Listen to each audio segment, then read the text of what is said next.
Assalamualaikum warahmatullahi wabarakatuh. Video ini diambil pada tanggal 13 Desember tahun 2022. Perkenalkan, nama saya Siti Habibah Mutahara. Saya merupakan mahasiswa PPG dalam jabatan kategori 2 di LPTK Adibuana Surabaya, program studi pendidikan kewarganegaraan.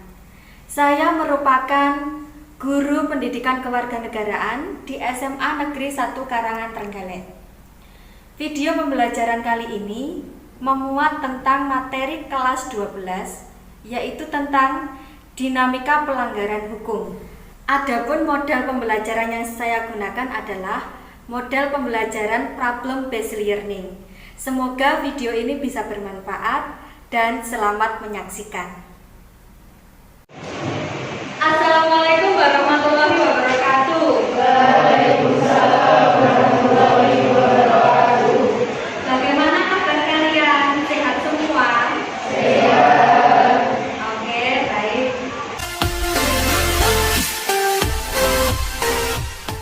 Coba kalian lihat sebelah kanan kalian, sebelah kiri kalian, belakang kalian, depan kalian. Masih ada sampah apa tidak? Jangan lupa cuci tangan pakai sabun kemudian dikeringkan. Di sini ketua kelasnya siapa?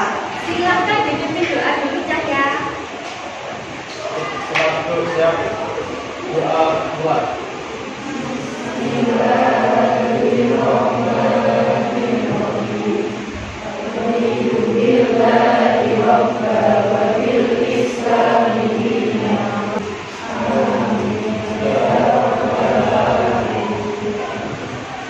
Selanjutnya Ibu akan melakukan resensi.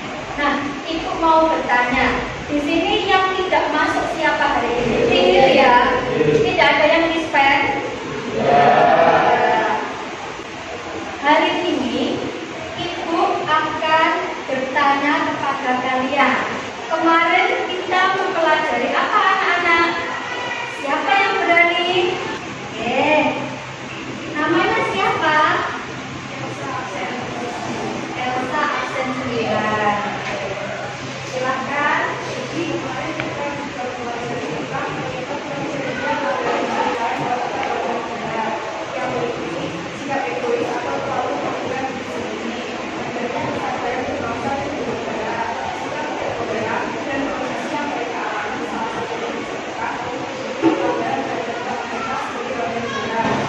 Oke, jadi tentang upaya penegakan hukum ya, lebih ke situ. Baik, ada supremasi hukum, ada hak dan kewajiban, ada juga mencegah pelanggaran hak dan kewajiban.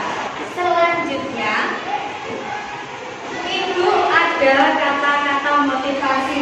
Kesuksesan seseorang itu berbanding lurus dengan kemauannya untuk belajar bangkit dan mencoba. Jadi anak-anak perlu diketahui kalau ketiga hal tersebut saling beriringan, maju bareng, insya Allah nanti kesuksesan sudah di ambang depan pintu mata kita. Amin Allahumma amin. Selanjutnya, tujuan pembelajaran kita hari ini, tujuan pembelajarannya melalui model pembelajaran berbasis masalah, diharapkan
Instagram menduduki peringkat nomor 1 sebagai media cyberbullying. Cyberbullying yang dimaksud dalam hal ini mencakup komentar yang lebih para peserta kembali bersama dengan peserta yang sifatnya tentu saja untuk dibawa. Hal ini berdampak pada gangguan psikologis korban seperti meninggalkan diri, bahkan hilangnya rasa percaya diri. Karena itu, stop cyberbullying.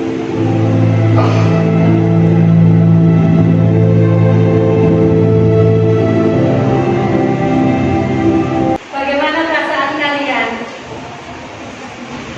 Jadi kita kalau bersosmed hati-hati dengan jari kita. Karena apa? Satu kata tanpa kalian sadari itu bisa merusak mental manusia atau generasi muda sampai berpuluh-puluh tahun, bahkan sampai akhir hidupnya. Nah, selanjutnya Ibu memiliki video yang kedua. Silahkan disimak terlebih dahulu.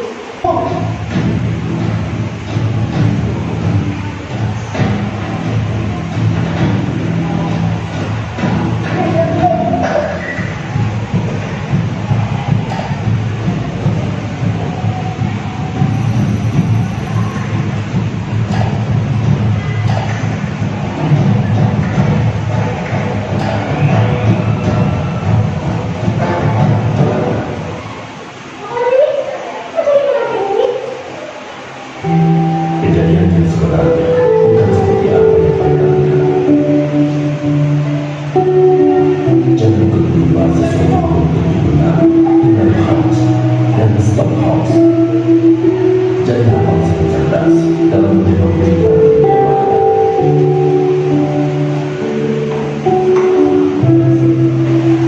Nah, selanjutnya untuk penguatan materi, Ibu akan menjelaskan. Jadi, tadi kita sudah melihat videonya. Ada dua video pengantar. Yang pertama tadi berbijaklah dalam bersosial media. Yang kedua adalah jangan melakukan hoax, karena tanpa kalian sadari itu sudah anak-anak melanggar peraturan hukum yang ada di Indonesia, khususnya peraturan ITE. Pernah dengar apa enggak ini? Nah ya, tidak asing ya bagi kalian.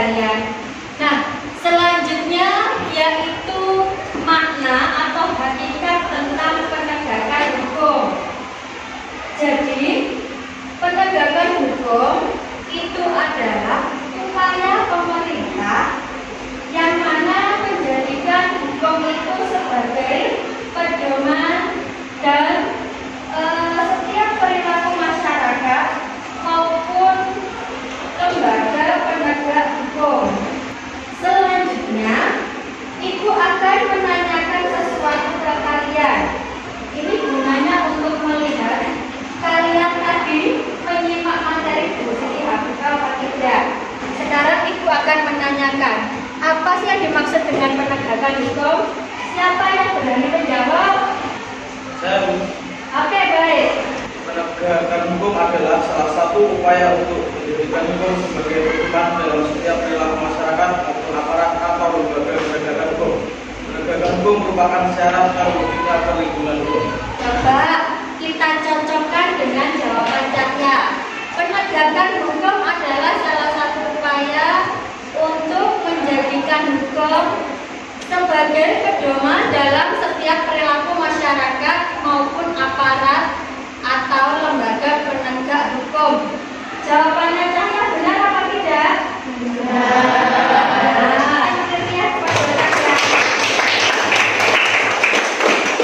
Selanjutnya kita masuk dalam fase yang kedua. Itu mengharapkan kalian kelas ini dibagi menjadi 4 kelompok.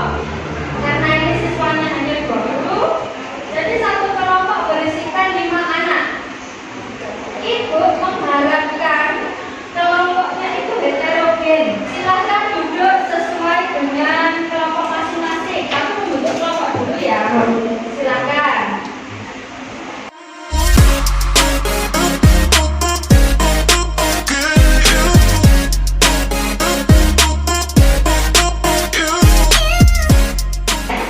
Selanjutnya ketua kelompok diharapkan maju ke depan untuk scan barcode terkait dengan tugas per kelompok.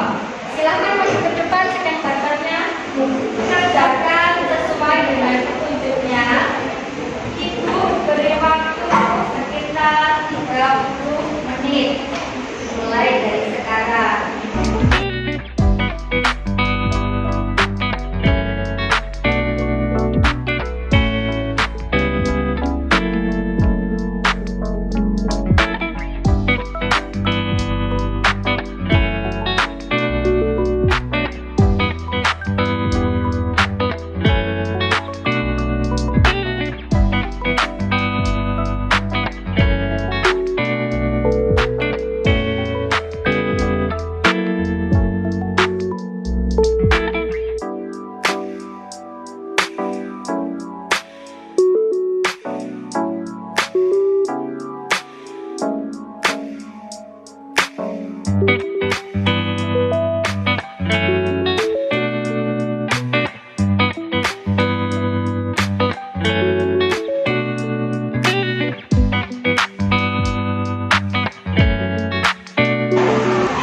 Oke, baik. Perhatikan.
bullying, di mana tahun 2018 ditemukan sebanyak 681 yang mengalami korban bullying. Tetapi di tahun 2020 mengalami penurunan. Kurang lebihnya. Oke, mungkin ada yang mau bertanya sesuatu kepada kelompok 1? Mana? Ada. Yang kencang sebut nama sama nomor absen.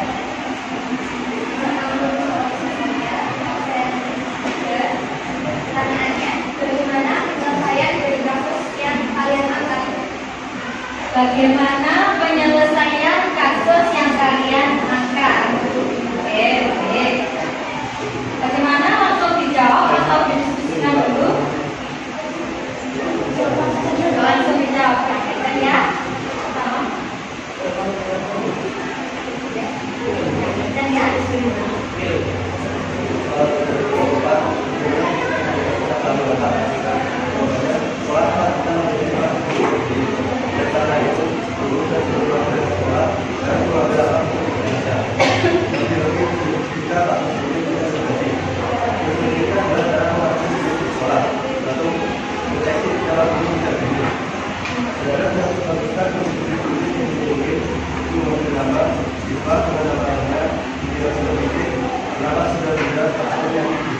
tadi yang bertanya kelompok mana? Kelompok 4. Namanya siapa tadi? Anggun Salwa, nomor absen berapa? Absen 3. Beri tepuk tangan yang meriah kepada beliau. Selanjutnya presentasi dari kelompok 2.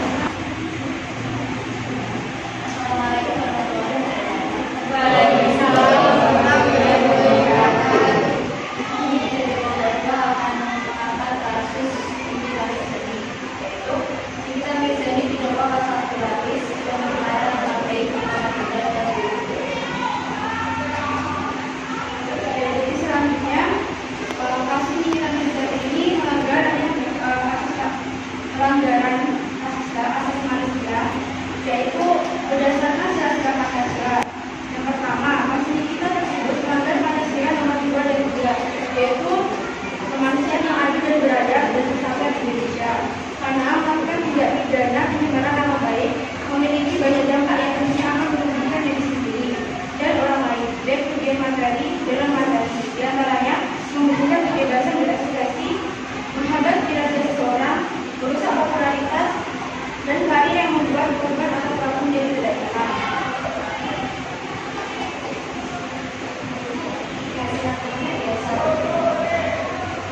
Nomor 2, dalam tersebut disebutkan kepentingan sendiri ditetapkan sebagai tersangka dalam perkara dugaan tindak pidana atau kelompok ayat 3 untuk pasal 45 ayat 3 atau pasal 36 untuk pasal 51 ayat 2 tentang kelompok 2 ya, membahas tentang kasusnya Nikita Mirzani anak-anak.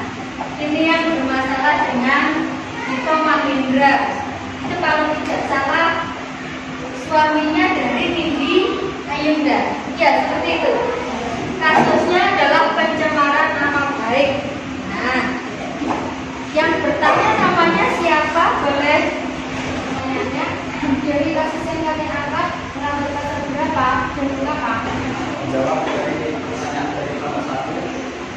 Perbuatan terdakwa sebagaimana diatur pasal 367, pasal 27 ayat 3, itu pasal 51 ayat 2 UU Republik Indonesia nomor 19 tahun 2016 tentang perubahan atas UU nomor 19 tahun 2008 tentang informasi dan transaksi elektronik. Dakwaan kedua, perbuatan terdakwa diatur dan diancam pasal 27 ayat 3 pasal 45 ayat 3 UU Republik Indonesia nomor 19 tahun 2016 tentang perubahan atas UU nomor 11 tahun 2008 tentang informasi dan transaksi elektronik. Pencemaran nama baik karena Nikita Mirzani secara tanpa sadar mengetik sesuka hati di sosmed beliau, jadi terjerat pasal tersebut. Mungkin masih ada yang ditanyakan? Tidak ya, tangan yang melihat kepada kelompok 2. Selanjutnya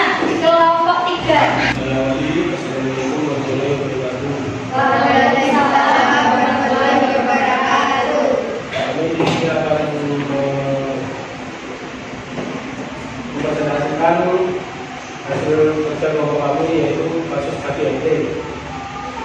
Kasus KDRT di Jalan Umum di Cinere, Depok, Jawa Barat. Kasus KDRT tersebut melanggar Pancasila sila kedua yang berbunyi kemanusiaan yang adil dan beradab. Setiap manusia baik laki-laki maupun perempuan tidak boleh menjadi objek kekerasan dengan alasan apapun dan bagaimanapun. Praktik perlindungan dan penegakan dunia. 1. Penegakan hukum sesuai dengan Undang-Undang Nomor 23 Tahun 2004 yang telah dibuat tentang pemberantasan kekerasan dalam pengetahuan khususnya pada pasal 44 mengenai perbuatan pidana. 2. Bekerja sama dengan masyarakat yang melakukan tindakan pembunuhan terhadap pelaku KDRT sebagai bagian dari negara. Mengingat efek jera dan negara dewasa dan tidak selalu berpengaruh pada masyarakat. Yang ketiga yaitu dibuatnya Komisi Nasional Anti Kekerasan terhadap Perempuan melalui Peraturan Presiden Republik Indonesia Nomor 65 Tahun 2005. Yang keempat, belajarnya berbeda bulan sekolah. Siapa yang mau bertanya? Coba angkat tangan, sebut nama sama nomor absen. Oke. Pertanyaannya,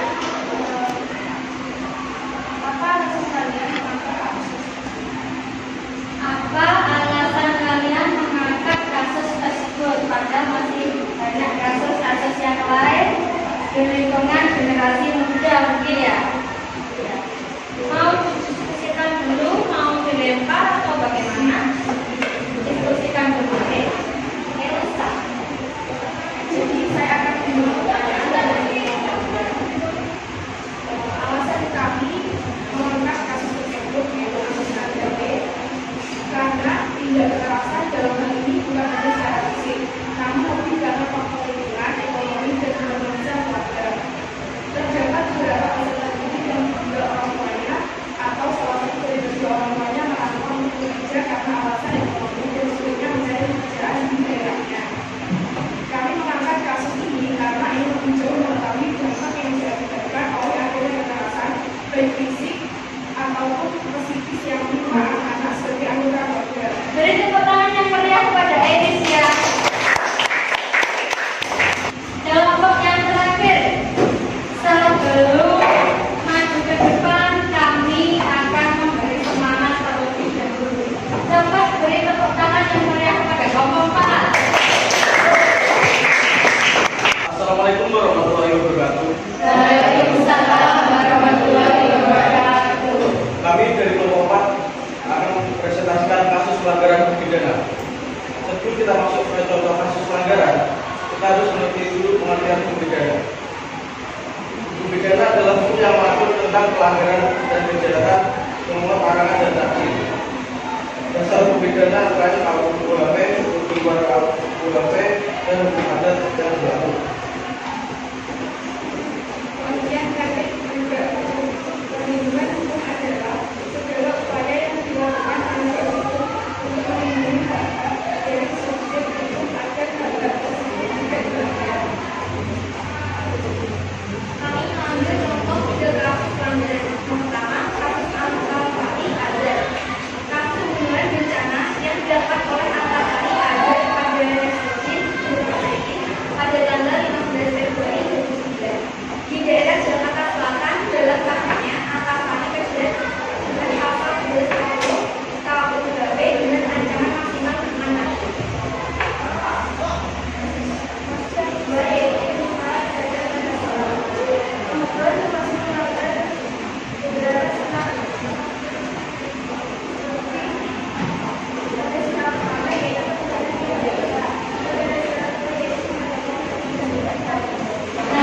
dari situ mungkin ada pertanyaan untuk kelompok 4. Maka yang mau bertanya jangan sungkan ya. Jangan sungkan. Silakan. Oke, dari kelompok 3 yang bertanya. Baik. Nama saya tidak Aulia Abdullah. Menurut kalian, bagaimana hukum atau masyarakat mampu menyadarkan bagi orang-orang tersebut bahwa perbuatannya salah? Bagaimana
kepada kelompok 4.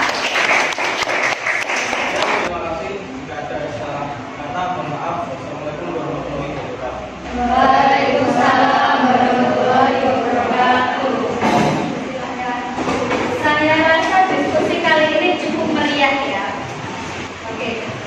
Selanjutnya Ibu akan memberikan penguatan, komentar, dan akan memberitahu kelebihan dan kekurangan hasil kinerja kelompok masing-masing.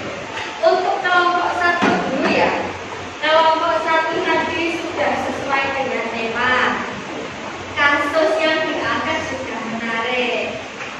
Kemudian sudah ada pasal-pasal yang mengatur. Mungkin besok untuk pemilihan tema serta pemilihan tata letak harus diperhatikan.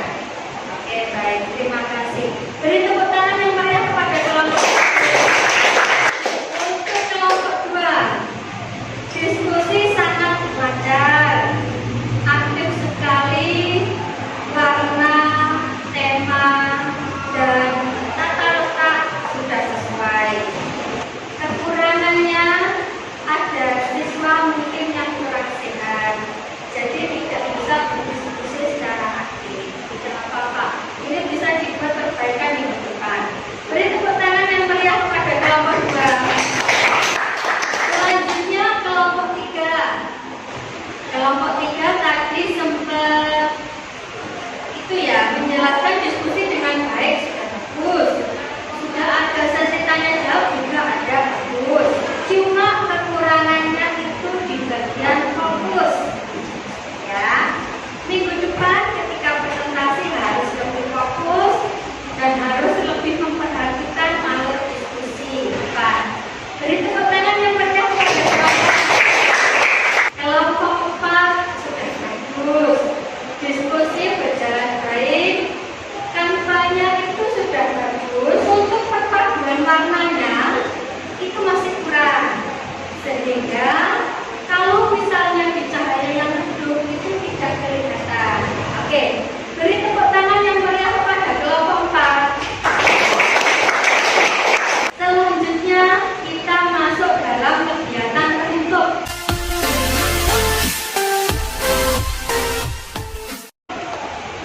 Nah, anak-anak kira-kira siapa ya yang berani menyimpulkan pembelajaran kali ini? Coba angkat tangan. Oke, Saya Isyana Nadia Darmawati asal 18. Ini saya akan menyimpulkan pembelajaran hari ini, yaitu penegakan hukum adalah salah satu upaya untuk menjadikan hukum sebagai pedoman dalam setiap perilaku masyarakat maupun aparat atau lembaga penegak hukum. Penegakan hukum merupakan syarat terwujudnya perlindungan hukum. Jadi, pada prinsipnya, perlindungan dan penegakan hukum merupakan rangkaian proses untuk memberikan jaminan atas hak setiap manusia untuk mendapatkan perlindungan. Kemudian, sehingga yang saya sampaikan mengenai proses. oke. Beri tepuk tangan yang meriah pada Yusrina. Selanjutnya, Ibu akan melakukan refleksi. Nah, di sini Ibu akan menanyakan bagaimana model pembelajaran dengan berbasis masalah kali ini. Menarik apa tidak? Menarik. Baik. Materi yang sudah disampaikan bisa diterima? Bisa. Media dengan berbantuan video itu menarik atau tidak, anak-anak? Menarik. Oke. Selanjutnya mengerjakan soal evaluasi. Silahkan scan barcode yang ada di depan. Untuk evaluasi di sini ada 4 soal, 2 ABC, 2 IC. Setiap satu soal saya beri waktu untuk ABC-nya 3 menit, untuk IC-nya 5 menit. Kalau sudah itu masuk dan kemudian dikerjakan mulai dari sekarang. Jika sudah, boleh kita lanjutkan ke yang selanjutnya, kegiatan selanjutnya. Jika belum, jangan keburu-buru. Bagaimana? Sudah ya? Sudah. Selanjutnya kita ke tindak lanjut. Jadi untuk minggu depan halaman 141 sampai 159.